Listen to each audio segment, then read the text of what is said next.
Welcome back to the YouTube channel here. Wanted to discuss this quickly with you guys because I think it's a fair question.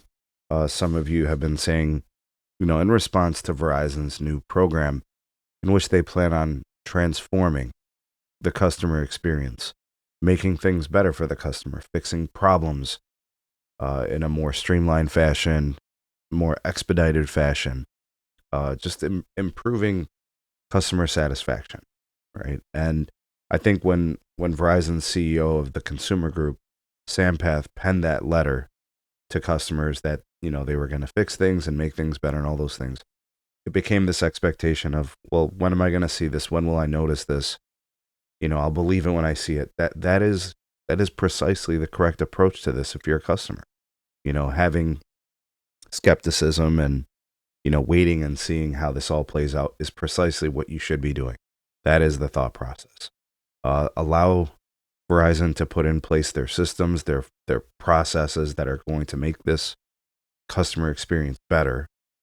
How much of this finds its way into the retail experience, I don't know. I'm not even really sure that's all that important to most people.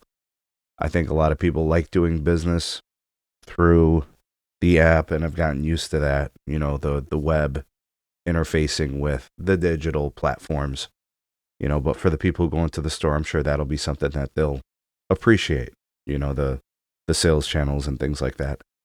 Customer care, obviously, fixing problems, keeping people from being caught up in the rigmarole and the issues with returns and improper billing, or, things that just aren't right, or whatever the case may be.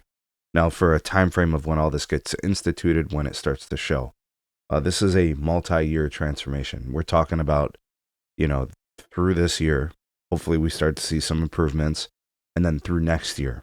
And I think at that point, we have a tangible experience change that is positive and is improved after years and years of deterioration that dates back probably over the course of the last decade, right? Because prior to, the 2017, 18, 19 era, you didn't really hear anybody saying anything bad about the Verizon customer experience.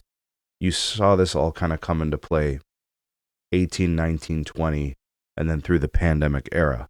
It became a noticeable negative move, right? A negative connotation towards Verizon customer experience. And some customers have left, and who knows if they come back, they might, but there's going to have to be tangible evidence and proof that shows that things have improved and gotten better.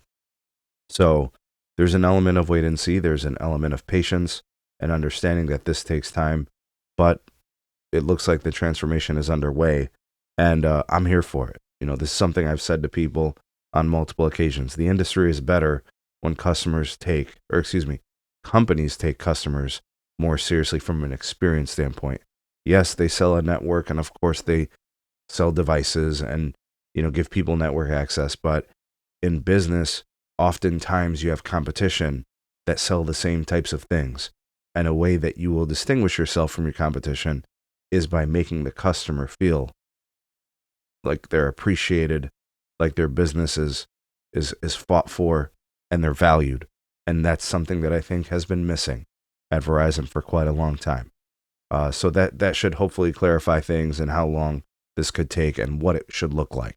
Hopefully you guys understand that time frame. This is a big company. It will take time, but I'm all here for it. Any signs of positive gains and changes, I'm all for that. All right. So what do you guys think? Give me a time frame, your expectation. And if Verizon does kind of tend to these things, would you consider going back if you switched away? And do they have a better chance of keeping you? Let me know. Drop me some comments. Like, share, subscribe. Check out some more videos. We'll see you guys soon on the next video.